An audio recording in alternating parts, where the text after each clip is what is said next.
Praise the lord. ಕ್ರಿಸ್ತನಲ್ಲಿ ಪ್ರಿಯ ದೇವಜನರೇ, ನಿಮ್ಮೆಲ್ಲರಿಗೂ ಶ್ರೀ ಯೇಸು ಕ್ರಿಸ್ತನ ಮಧುರ ನಾಮದಲ್ಲಿ ಶುಭ ವಂದನೆಗಳು. ಈ ದಿನದ ದೇವರ ವಾಕ್ಯ ಯೆಶಾಯನ ಪ್ರವಾದನೆಯ ಗ್ರಂಥ 30ನೇ ಅಧ್ಯಾಯ 19ನೇ ವಚನ. ನೀವು ಕೂಗಿಕೊಂಡ ಶಬ್ದವನ್ನು ಆತನು ಕೇಳಿ ನಿಮಗೆ ಕೃಪೆ ತೋರಿಸುವನು. ಕೇಳಿದ ಕೂಡಲೇ ನಿಮಗೆ ಸದುತ್ತರವನ್ನು ದಯಪಾಲಿಸುವನು. The book of Isaiah chapter 30 verse 19. The Lord is compassionate and when you cry to him for help, he will answer you. ಹೌದು ನನ್ನ ಪ್ರಿಯ ದೇವಜನರೇ, ಇವತ್ತಿನ ದಿವಸದಲ್ಲಿ ದೇವರು ನಮಗೆ ತಿಳಿಸುತ್ತಾ ಇದ್ದಾರೆ, ಒಂದು ಒಳ್ಳೆಯ ವಾಗ್ದಾನದ ವಾಕ್ಯವನ್ನು ಕೊಡ್ತಾ ಇದ್ದಾರೆ. ಏನೆಂದರೆ ಆತನು ಕೇಳಿಸಿಕೊಂಡು ಎಂಬುದಾಗಿ. ಏನನ್ನು ಕೇಳಿಸಿಕೊಳ್ತಾರೆ ಅಂದರೆ ನಾವು ಕೂಗಿಕೊಳ್ಳುವಂತಹ ಶಬ್ದವನ್ನು. ಹೌದು, ನಮ್ಮ ಶಬ್ದವನ್ನು, ನಮ್ಮ ಪ್ರಾರ್ಥನೆಯನ್ನು ದೇವರು ಕೇಳಿಸಿಕೊಳ್ಳುತ್ತಾರೆ.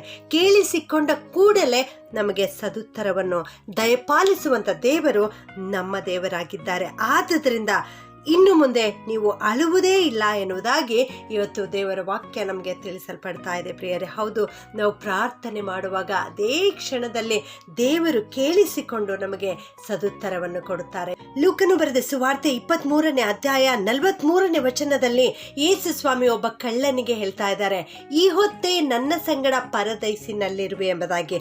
ಹೌದು, ಯೇಸು ಸ್ವಾಮಿಯನ್ನ ಕ್ರೂಜೆಗೆ ಹಾಕಿದಾಗ ಯೇಸು ಸ್ವಾಮಿಯ ಎಡ ಬಲಗಡೆಗಳಲ್ಲಿ ಇನ್ನೂ ಇಬ್ಬರು ಕಳ್ಳರಿಗೆ ಶಿಲುಬೆಗೆ ಹಾಕಿದ್ದರು.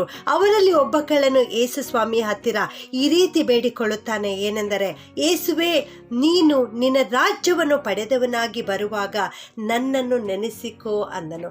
ಒಂದು ಚಿಕ್ಕ ಪ್ರಾರ್ಥನೆ, ಕೇವಲ 2 ಪದಗಳುಳ್ಳ ಒಂದು ಪ್ರಾರ್ಥನೆ, ನನ್ನನ್ನು ನೆನೆಸಿಕೋ ಎನ್ನುವ ಪ್ರಾರ್ಥನೆಯನ್ನು ಆ ಕಳ್ಳನು ಮಾಡುತ್ತಿರುವಾಗ ಯೇಸು ಸ್ವಾಮಿ ಈ ಹೊತ್ತೇ ಎಂಬುದಾಗಿ ಹೇಳ್ತಾ ಇದ್ದಾರೆ. ಅದೇ ಕ್ಷಣದಲ್ಲಿ ಅವನಿಗೆ ಸದುತ್ತರವನ್ನು ಕೊಡ್ತಾ ಇದ್ದಾರೆ.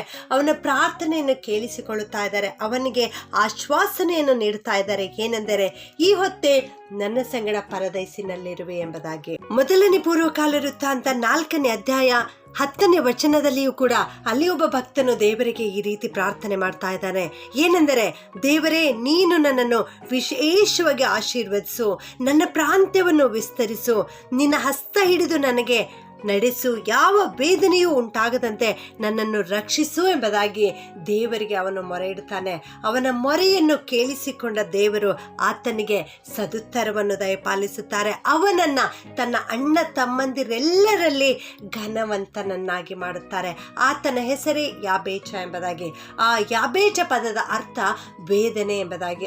ಅವನ ಜೀವಿತದಲ್ಲಿ ಬಹಳ ವೇದನೆಗಳಿದ್ದವು. ಅವನ ತಾಯಿ ಅವನಿಗೆ ಆ ಹೆಸರನ್ನು ಇಟ್ಟಿದ್ದಳು. ಯಾಕೆಂದರೆ ಬಹಳ ವೇದನೆಯಿಂದ ಇವನನ್ನು ಹೆತ್ತಿದ್ದೇನೆ ಎಂಬುದಾಗಿ ಯಾಬೇಚ ಎಂಬುದಾಗಿ ಹೆಸರಿಟ್ಟಿದ್ದಳು. ಆದರೆ ಅವನು ಪ್ರಾರ್ಥನೆ ಮಾಡಿರುವುದರಿಂದ ದೇವರು ಅವನ ಪ್ರಾರ್ಥನೆಯನ್ನು ಲಾಲಿಸಿ ಅವನ ಜೀವಿತದಲ್ಲಿರುವ ಎಲ್ಲ ವೇದನೆಗಳನ್ನು ಹೋಗಲಾಡಿಸಿ ಅವನ ಅಣ್ಣ ತಮ್ಮಂದಿರ ಮಧ್ಯದಲ್ಲಿ ಅವನಿಗೆ ಘನವಂತನನ್ನಾಗಿ ಮಾಡಿದರು. ಹೌದು ನನ್ನ ಪ್ರಿಯ ದೇವಜನರೇ, ಇವತ್ತು ನೀನು ವೇದನೆಯಲ್ಲಿರಬಹುದು, ಇವತ್ತು ನೀನು ಸಂಕಟದಲ್ಲಿರ್ಬೋದು, ಇವತ್ತು ನೀನು ಅನಾರೋಗ್ಯತೆಯಲ್ಲಿರ್ಬೋದು. ಆದರೆ ಯೇಸು ಕ್ರಿಸ್ತನ ಪಾದದ ಬಳಿ ಬಂದು, ಕ್ರೂಜೆಯ ಬಳಿ ಬಂದು ನೀನು ಪ್ರಾರ್ಥನೆ ಮಾಡುವುದಾದರೆ ಇವತ್ತೇ ದೇವರು ಆ ಎಲ್ಲ ಸಂಕಷ್ಟಗಳನ್ನು ಪರಿಹರಿಸಿ ನಿನ್ನನ್ನು ಆಶೀರ್ವದಿಸುತ್ತಾರೆ.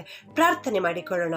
ಭೂಪರಲೋಕಗಳ ಒಡೆಯನಾಗಿರುವಂಥ ನಮ್ಮ ಪ್ರೀತಿಯ ಪರಲೋಕದ ತಂದೆಯಾದ ದೇವರೇ, ನಿಮಗೆ ಸ್ತೋತ್ರ ಉಂಟಾಗಲಿ ಸ್ವಾಮಿ. ಇಂದು ನೀವು ಕೊಟ್ಟಿರುವ ವಾಕ್ಯಕ್ಕೋಸ್ಕರ ವಂದಿಸ್ತೇನಪ್ಪ.